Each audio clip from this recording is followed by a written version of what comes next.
Alors, Vertex, on ne vous présente plus, si, parce que tout le monde ne vous connaît pas forcément.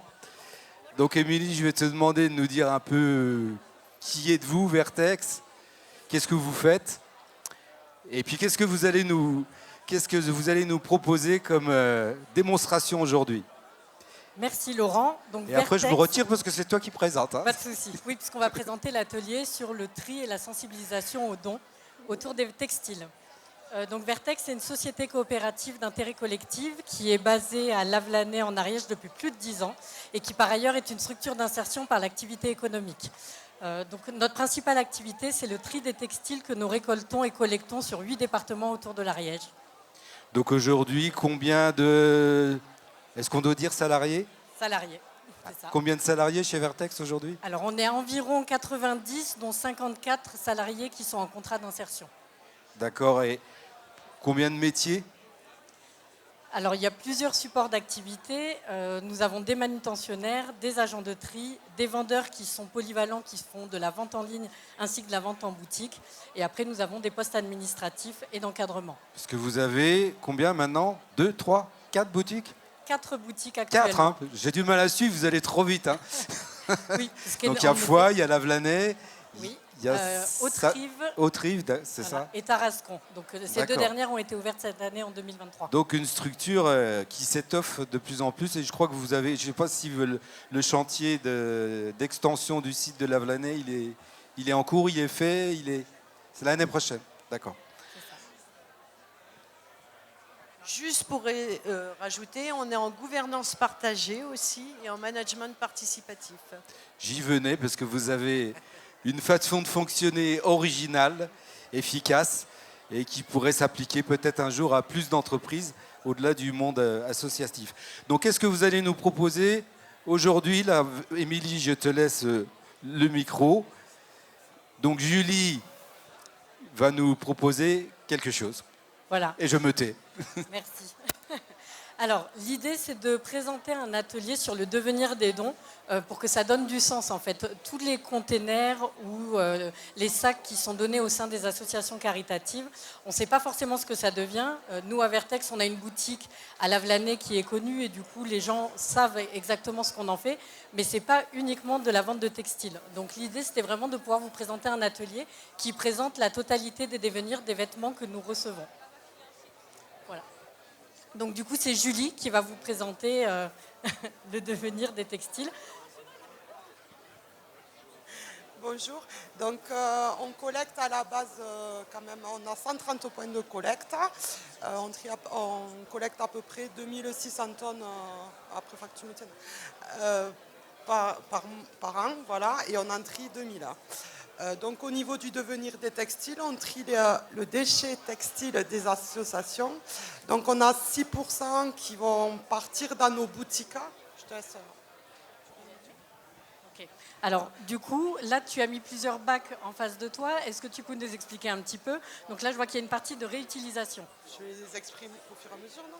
Oh ben oui, ouais. Si tu veux bien. Donc voilà, donc sur la partie de la réutilisation, ce qui représente à peu près 60% de notre tri, donc c'est des cahiers des charges assez précis où les vêtements pour la boutique sont en parfait état et peuvent être revendus dans nos friperies.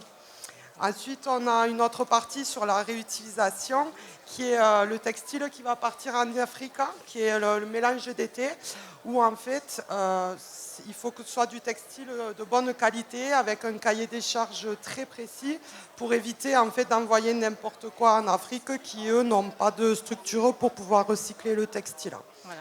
Voilà. Pour vous expliquer plus précisément, en fait, là, on a essayé de simplifier et banaliser un peu ce qui se passe au sein de l'usine de Vertex, c'est-à-dire présenter les différentes catégories de tri que nous proposons. Donc ensuite, on a l'effilochage.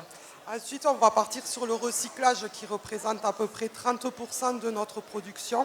Donc en effet, on a une partie effilochage. Donc on va avoir de la laine tricotée ou acrylique mélange, de la laine cardée, ainsi que du déchet coton. Donc ce sont des textiles avec un minimum 50% de coton. Et le jean, qui eux vont être effilochés. Donc, et ensuite vont partir au relais nord pour être effiloché et transformé en isolant textile, en feutre pour les voitures ou en isolant entre les portières des voitures. Voilà. Est-ce que tu peux nous expliquer un peu plus ce que c'est effiloché? Effiloché, c'est en fait, c'est réduire le textile. Il va passer entre différents crochets et du coup, il va être complètement réduit à l'étui de fibre. Voilà. D'accord, merci.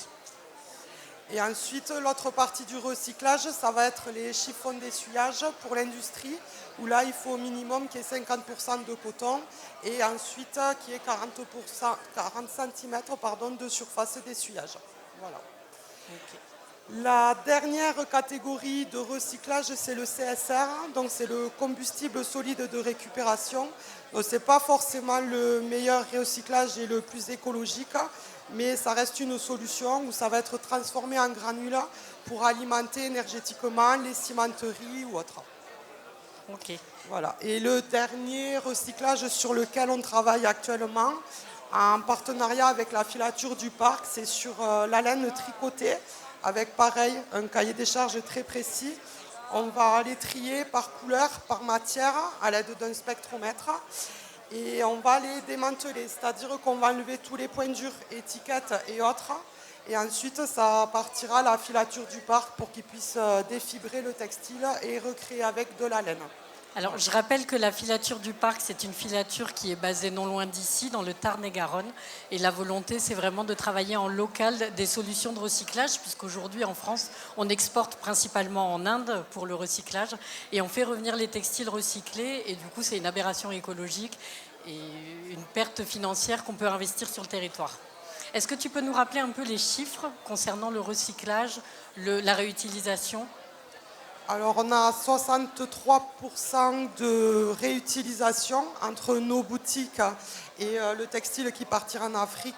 Et ensuite, on a à peu près 34% de recyclage, soit en effilochage, soit en chiffon d'essuyage. Et il reste 1% de déchets ultimes, ce qui reste qu'on ne peut pas trier, qui va partir à l'enfouissement.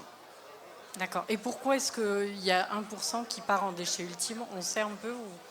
Mais parce que les dons ne contiennent pas toujours du textile.